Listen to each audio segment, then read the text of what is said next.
Hello बच्चों, चलिए प्रश्न को समझते हैं। प्रश्न है आपके सामने कि R3 डबल बॉन्ड O है पाया जाता है जबकि R3N डबल बॉन्ड O नहीं पाया जाता, क्यों? और R यहाँ पर एल्किल समूह आपको बताना है।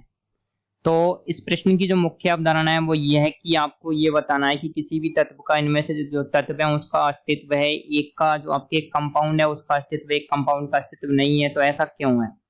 तो आपको पता होना चाहिए कि जो अस्तित्व है यहाँ पर किसी भी जो कंपाउंड होगा, कोई भी यौगिक होगा, उसका अस्तित्व कब होगा और कब नहीं, अस्तित्व कब होगा।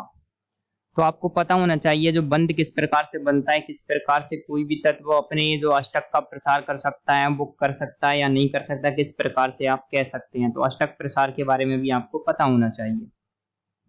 तो यहाँ पर आपको प्रश्न में दिया गया है कि R3P डबल बॉन्ड O पाया जाता है। तो आपसे बोला जा रहा है कि फास्फोरस के एक तरफ आपके R लग रहे हैं, आपके तीन तो R ग्रुप जुड़े हुए हैं, और R क्या है आपके कोई भी एल्किल समूह, और एक इसने डबल बॉन्ड O बना रखा है। लेकिन नाइट्रोजन के साथ यदि आप सेम चीजें करोगे, नाइट्रोजन के तीन बंध से आप क्या करोगे, कोई भी एल्किल समूह जोड़ दोगे और एक तरफ आप डबल बॉन्ड O लगा दोगे।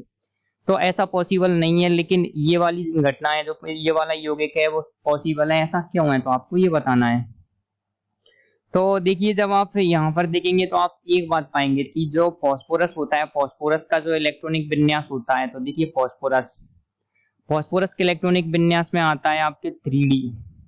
और जो नाइट्रोजन आता है, नाइट्रोजन का इलेक्ट्रॉनिक विन्यास देखिए कुछ इस प्रकार। तो आप एक चीज यहाँ पर पाएंगे, वो क्या है कि जो आपके फास्फोरस का परमाणु क्रमांक होता है 15, तो इसका इलेक्ट्रॉनिक विन्यास कुछ इस प्रकार से होता है।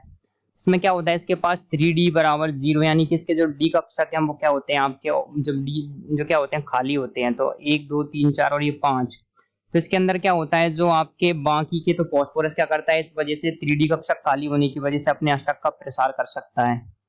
तो अष्टक का प्रसार कर लेगा। लेकिन जो आपके नाइट्रोजन है, नाइट्रोजन के पास में कोई भी डी काली कक्षक नहीं है, नाइट्रोजन के पास डी काली कक्षक नहीं है, तो ये अपने अष्टक का प्रसार नहीं कर सकता। तो ये क्या कर सकता है, केवल क्या कर सकता है, आपके 3 बंध बना सकता है, 3 से ज्यादा बंध नहीं बना सकता।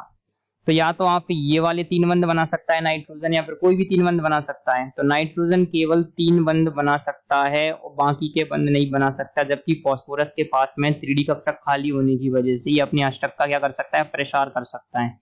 और क्या कर सकता है, ये 5 बंध बना सकता है। जो जो आपके पास में बाकी के जो आपके इलेक्ट्रॉन आते हैं उनको वो इन खाली कक्षकों में ले सकता है। लेकिन नाइट्रोजन के पास ऐसे खाली कक्षक नहीं होते, इस वजह से नाइट्रोजन ऐसा यौगिक नहीं बना सकता। तो इस आधार पर आप कह सकते हैं कि आपके जो R3P डबल बॉन्ड पाया जाता है जबकि R3N डबल बॉन्ड नहीं पाया जाता, क्योंकि क्या होता है, फास्फोरस अपने अष्टक का प्रसार कर लेता है, क्योंकि उसमें रिक्त डी कक्षक पाए जाते हैं, जबकि नाइट्रोजन में ऐसा नहीं होता। तो आशा करते हैं आपको प्रश्न का उत्तर समझ आया होगा। धन्यवाद।